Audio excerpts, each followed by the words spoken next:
Vamos conversar agora com Telmo Ghiorzi, ele é presidente da Abespetro, Associação de Empresas de Bens e Serviços do Setor Petróleo.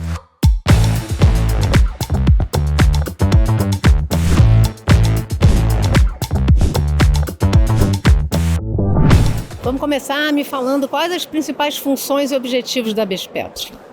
Bom, primeiro, obrigado pela oportunidade de falar aqui. A Abespetro é a Associação Brasileira das Empresas de Bens e Serviços de Petróleo. Então, nós, embora a palavra petro apareça no nosso nome, nós não somos petroleiras. Nós vendemos para as petroleiras os bens e serviços que permitem que elas produzam, explorem e produzam petróleo. As nossas grandes ambições seriam... Nossa grande ambição é tornar a cadeia produtiva brasileira uma grande desenvolvedora, fabricante, exportadora, produtora de bens e serviços de alto valor agregado para atender o mercado brasileiro e o mercado internacional. Ou seja, a gente quer expandir para além de atender o Brasil, atender para fora com esses bens e serviços de alta sofisticação. Essa é a grande missão, a ambição da Abespetro. Tudo que ela faz é com essa direção, com essa finalidade. Ela não é uma associação de petroleiras, né? Como às vezes se faz essa confusão. Sim, a palavra petro às vezes confunde, né? A própria Petrobras tem a Transpetro, a Braspetro. Nós somos a Abespetro, mas não temos nada a ver com a Petrobras. Nós vendemos bens e serviços para a Petrobras. Os bens e serviços, as plataformas de petróleo, as plataformas de perfuração, de produção, os equipamentos que vão no fundo do mar, o serviço de perfurar poços, o serviço de sísmica, o escoamento do gás que é produzido no offshore e vem para onshore. Todos esses bens e serviços são produzidos pelas empresas da Abespetro. E com que cenários de crescimento? O setor está crescendo, né? E com que cenários vocês trabalham de crescimento do setor como um todo, de produção, de demanda de mão de obra? A gente trabalha com o que, baseado, entre outras informações, no que a EPE, Empresa de Pesquisa Energética, publica com regularidade alguns estudos, e a gente, pelo que a EPE fala, pelo que a Petrobras fala, pelo que outras empresas falam, a produção vai crescer. Enquanto a produção estiver com taxa de aumentando a produção, estiver crescente, os empregos estarão também crescentes, o setor estará também crescente. Então a gente, pelos dados da EPE e da Petrobras e outras fontes, até 2029, pelo menos, o setor vai continuar crescendo. Cada vez mais empregos, cada vez mais fabricação, a utilização das fábricas e das unidades locais. Após 2029, aí tem uma incerteza.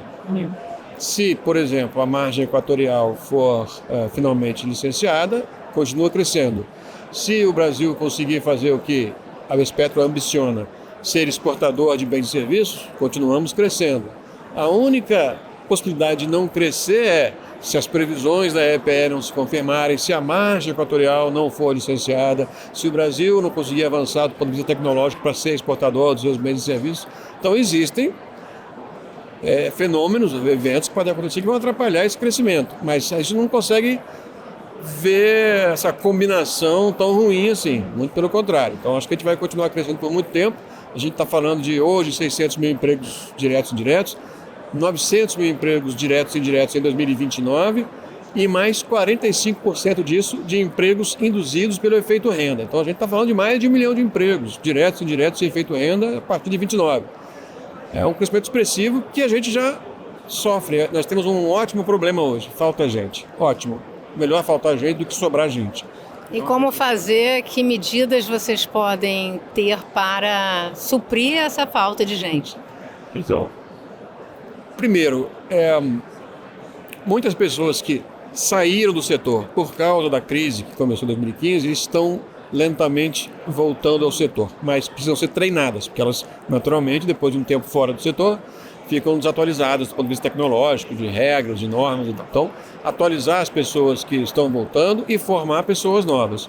Então, nós estamos com algumas iniciativas, junto com a ANP, junto com o IBP, junto com Petrobras e outras entidades, formulando uma pesquisa de qual é a real demanda, não só na quantidade, mas que perfil, que tipo de perfil está faltando, para que a gente possa direcionar as empresas que fornecem treinamento, Sistema S ou outras, para dizer, olha, é esse tipo de profissional aqui que precisa.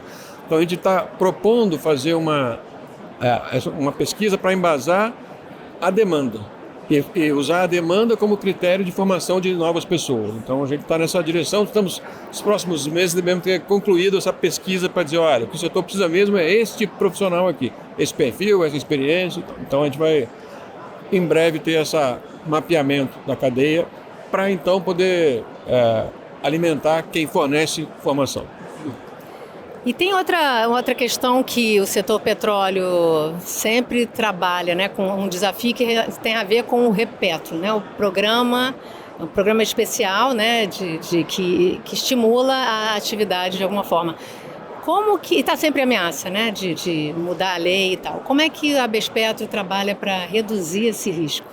Esse regime aduaneiro foi criado, acho que tem mais de 20 anos e foi transformado em lei, a Lei 13586 de 2017 até 2040, está no PLP 68, que é o PLP da reforma tributária, artigo 96, está lá, o Repetro está presente lá.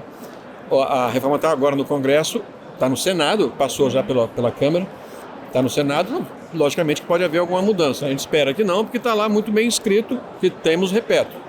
E se tiver na reforma tributária, ele vai se perpetuar. Mas é isso, com alguma regularidade aparecem ameaças, não, o Repetro não é bom, ele é uma renúncia tributária, uma renúncia fiscal. Na verdade, não é uma renúncia, é uma desoneração para estimular a indústria e que resulta em uma arrecadação mais ou menos 6 vezes maior do que essa desoneração. Então é essa arrecadação, que é 6 vezes maior que essa desoneração, que justifica a existência do Repetro. Porque a produção de petróleo e, portanto, a arrecadação em royalties, em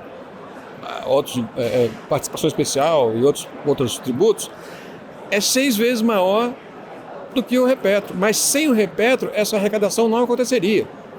Então, ele é fundamental para existir no Brasil o setor de petróleo. Embora quem olha só para a questão da quanto de renúncia tem aí, não está vendo o todo. O todo é 600 mil empregos, 1 milhão de empregos, eventualmente em 29, e muita arrecadação. Por causa desse desconhecimento do todo, às vezes aparecem essas ameaças. Felizmente, a gente tem conseguido superar as ameaças, porque a maior parte das ameaças a gente consegue demonstrar por argumentos matemáticos, aritméticos. Olha, melhora o Repetro. Ele aumenta a arrecadação e aumenta empregos e atividade econômica no Brasil.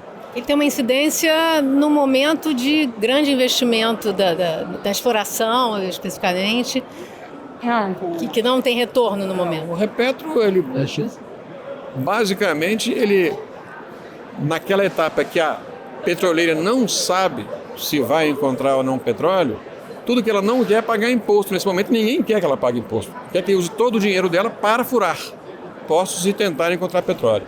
Então, se ela tivesse de pagar imposto, que daria mais ou menos metade, 50% do valor total investido seria imposto, ela reduziria dramaticamente o esforço de exploração. Então, muito petróleo que foi achado, ou que poderia ser achado, que geraria royalties, não seria encontrado, porque a petroleira, vou ter que buscar petróleo só naquele lugar que eu tenho quase certeza que vai ser. Então, diminuiria muito o esforço no risco, mas diminuiria muito também a descoberta. Então, a nossa tese é, vamos apostar no risco. Dá para a petroleira essa desoneração para que ela se arrisque. O risco dela é que move o setor. Então, na exploração e quando a infraestrutura está sendo instalada, é muito de bilhões e bilhões de dólares sem nenhuma produção ainda. Que esse imposto seja devido quando começar a produção, com royalties, com participação especial, com dividendos da Petrobras, com a partida da BPSA. Esse dinheiro é bastante, mas ele precisa do Repetro. Então, a lógica é essa, embora parece muito simples quando eu falo, talvez porque eu seja do setor, mas é lógico. A Bespetro defende muito que a indústria tenha, né, que a própria Bespetro quer que o conteúdo local seja cada vez maior, porque vai, né, produzindo pelas próprias empresas associadas. Mas você defende muito que o conteúdo deveria ser internacional, que a exportação deveria ser um objetivo. O que falta para melhorar nesse sentido? Bom, primeiro eu vou reiterar isso. aumentar a atividade local é a razão da criação e da existência da ABESPetro. É para isso que nós estamos aqui, para aumentar a atividade da indústria local. Para fazer isso, tem várias maneiras. Uma delas é impor uma alta exigência de conteúdo local e uma alta penalidade. Essa maneira não gerou todos os efeitos que a gente esperava, que o Brasil esperava. Alguns setores, por uma série de razões, investiram em tecnologia e se tornaram competitivos, produtivos, eficientes a ponto de exportar, como por exemplo o setor de equipamentos submarinos. Árvores de Natal e outros manifolds e tal, estamos nesse lugar. Alguns setores não estão. Então talvez os setores que não estão ainda precisem de um mecanismo de proteção temporário para que atinjam essa competência tecnológica e sejam capazes de atender o mercado local e exportar. Para fazer isso, entre outras coisas, o que falta é que a regra de PDI seja voltada para desenvolver as capacidades tecnológicas dessas empresas que não estão nesse lugar ainda. Elas têm de ser estimuladas a usar esse dinheiro para isso e têm de acumular essa competência para se tornarem exportadoras. Por exemplo, módulos de FPSO. A gente não é hoje um exportador, mas poderia ser. Temos todos os ingredientes para sermos exportador, para atender o mercado local e exportar. Ou casco de navio, casco de embarcações, parece há pouca controvérsia. Muita gente acha que não, é impossível. Não sei se é ou não, mas se o Brasil quiser ser, nem que demore 20 anos, ok, é uma opção também, é um caminho. Parece que não é um caminho muito bem visto por uma série de atores, mas módulos de FPSO com certeza, equipamentos que vão nos módulos com certeza, eventualmente equipamentos que vão na sonda de perfuração ou outros, poderiam ser desenvolvidos, fabricados e exportados a partir do Brasil. O que falta é no fim da frigir dos ovos, falta política industrial. O Brasil voltou a falar nisso, felizmente, os países estão falando há mais tempo, e nós estamos construindo a nossa agora, mas, por exemplo, a NIB, a Nova Indústria Brasil, ela acabou não cobrindo a área da cadeia produtiva de petróleo. Ela cobriu outras áreas. Talvez tenhamos de criar uma NIB do petróleo para que a cadeia produtiva do petróleo, que é grande, que é pujante, receba também esse articulação com o Estado e entre as empresas para se tornar também uma exportadora. Para o Brasil ficar, além de exportar petróleo, que precisa, que exporte também os equipamentos, os bens, os serviços sofisticados da cadeia produtiva. Por último, não posso deixar de falar da transição energética. É um tema recorrente, transição, evolução, uma série de termos. Como que a ABESPetro, como as associadas estão desenvolvendo esse tema nas suas produções e operações? O Roberto Ardenghy, presidente do IBP, hoje de manhã foi muito explícito para dizer o nome, a expressão que o IBP quer usar é evolução energética. Nós estamos plenamente de acordo. Nós estamos passando, como outras vezes o mundo passou, por uma evolução. A transição energética, no sentido de mudança da matriz, é uma das dimensões de uma grande evolução energética.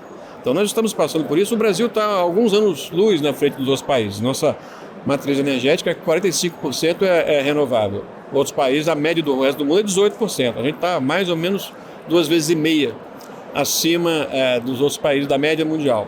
Então o Brasil já está muito bem na transição energética, ou na evolução energética.